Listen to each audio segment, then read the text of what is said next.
संघानां रसानां छन्दसामपि मंगलानां च कर्तारो वंदे वाणी विनायको। जय श्री राम।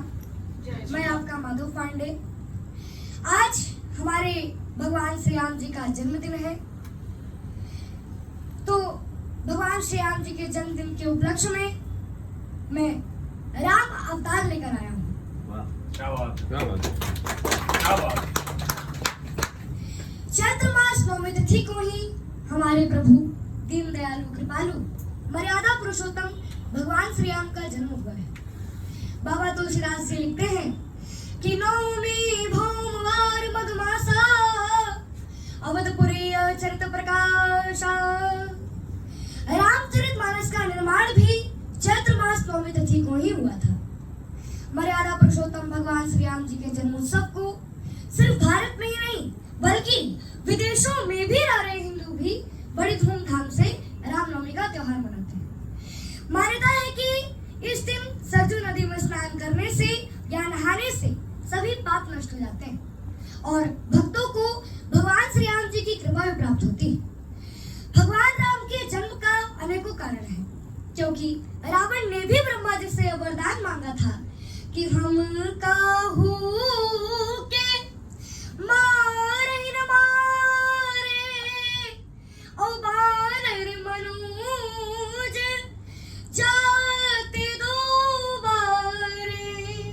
मतलब कि हम किसी के मारने से नहीं मरे, हमारी मृत्यु केवल बंदर और मनुष्य के हाथों से हो। जब ब्रह्मा जी ने मस्तू कह दिए तो रावण मन ही मन मुस्कुराया कि बंदर और मनुष्य को तो मेरे राक्षस सेना ऐसे ही खा जाएंगे। इसलिए भगवान श्री हरि को अवतार धारण करना पड़ा। अवतार की धारणा सार्वभौम है। हिंदू धर्म शास्त्रों के अनुसार 10 और 24 अवतारों का उल्लेख श्रीमद् भागवत में मिलता है। अवतारादि संख्या हरे सत्व निधे द्विजा यथा विदासिनः कुल्या सरसः स्युः सहस्रशः।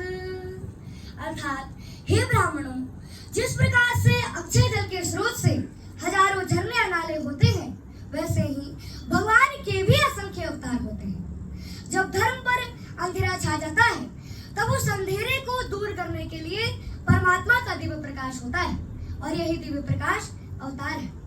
अतः जन्माष्टमी और रामनवमी में भी घोर अंधकार में दिव्य प्रकाश बढ़ता है। रामचरितमानस में भी यह बात कही गई है कि नाना बाती राम अवतारा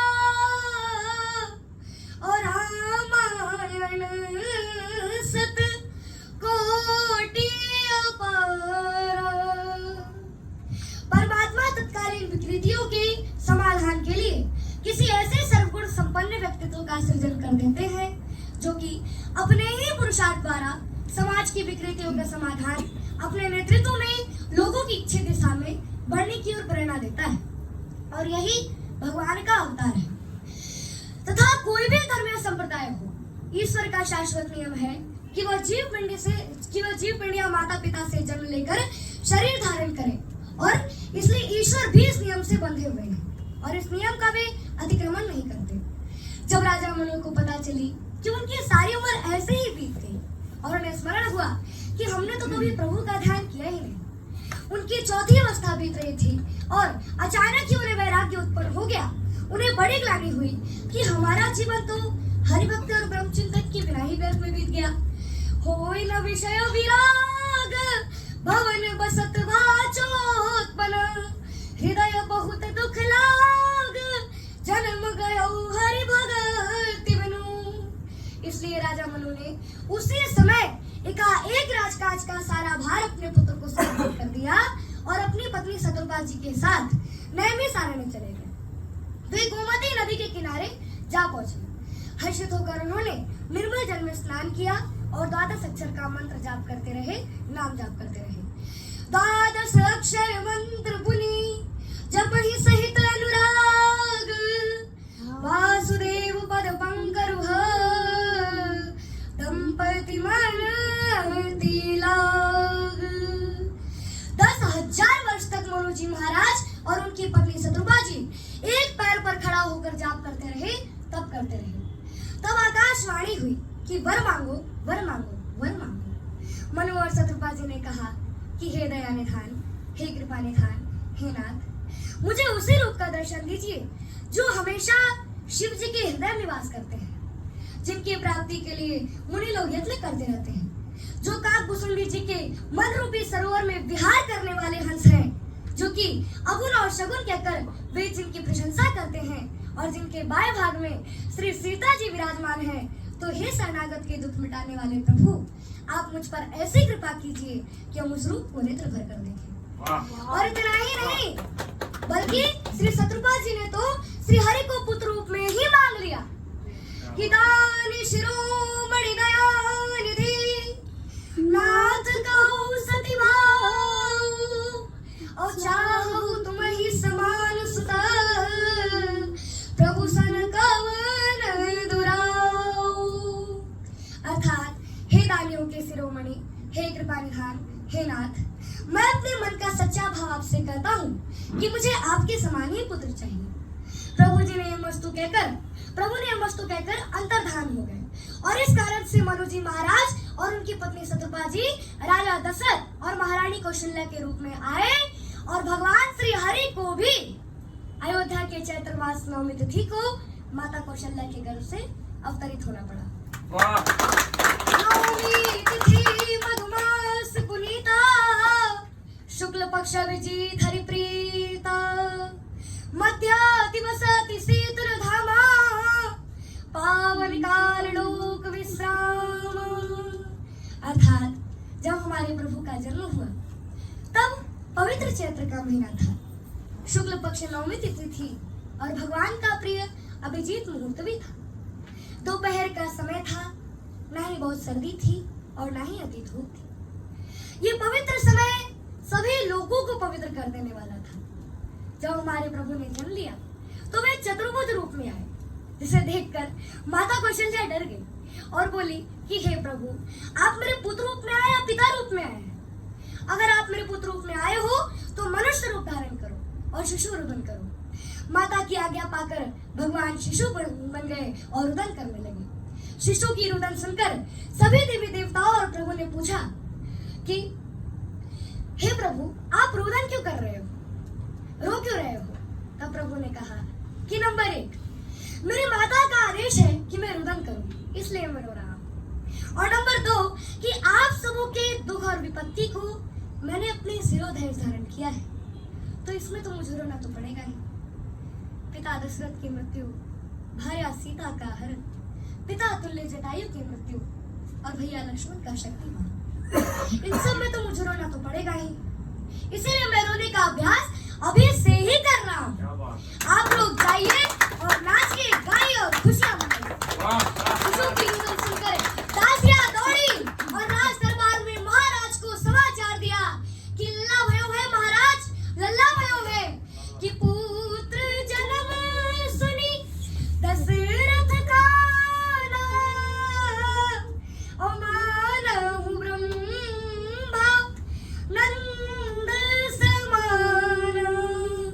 अर्थात राजा दशरथ जी पुत्र का जन्म सुनकर मानो ब्रह्मानंद में समा गए।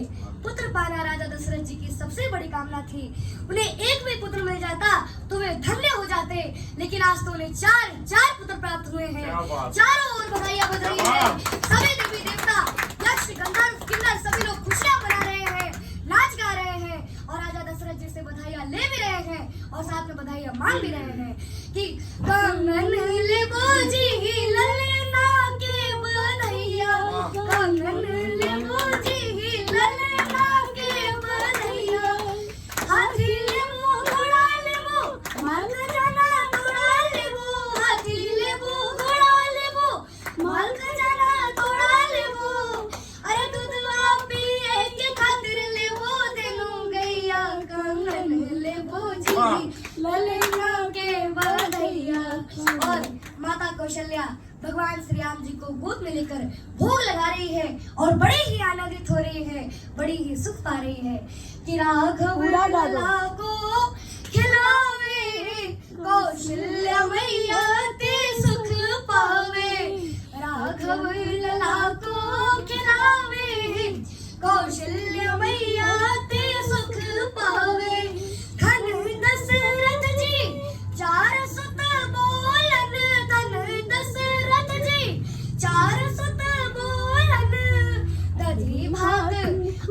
दधी भात मुख में खिलावे, कौशल्य भैया ते सुख पावे।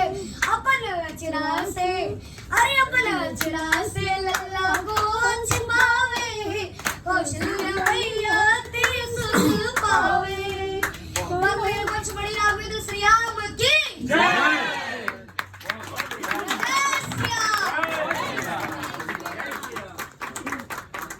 बहुत बढ़िया, बहुत बढ़िया। तो एक्चुअली सफल हो गया हमारा। इसको ना एक दिन अच्छे से ना हम लोग कपड़ा वपड़ा पहना के भगवा पूरा ये सब मट्ठा वट्ठा लगा के एक शो करूंगा मैं। टिकट बिकेगा कि नहीं? बिकेगा, बिकेगा। कथावाचक बहुत लोग हैं, 40 पार करने के बाद ना बहुत लोग आएंगे, नहीं आएंगे। बाबू बहुत बहुत धन्यवाद आपका, आपने शो सच में सफल कर दिया। एक्चुअली हमें यही चीज चाहिए। माइंड कितना शार्प है। जो इस मैं सच बता रहा हूँ, हम में से मुझे नहीं लगता 2 लाइन भी आता हाँ, होगा। नहीं। हम लोग फॉलो करें किसको? यूएस को। और घर में ना क्या चल रहा है, नेता लोग सोच रहे युवा के बारे में, और युवा हिलाने में लगे पड़े नींव को। वोट देने के लिए उनके पास टाइम नहीं है। बताओ कौन जाना चाहो, उसने भी गर्लफ्रेंड को फोन करेंगे, भाई आ जाएगा। आजकल लेकिन गर्लफ्रेंड सबको थोड़ी रहती है। गर्लफ्रेंड भी ब्रो करके बात करते हैं यार, मुसीबत है। चलो बाबू बैठो। लेकिन गर्लफ्रेंड सबकी थोड़ी रहती है। मैं जाऊँ।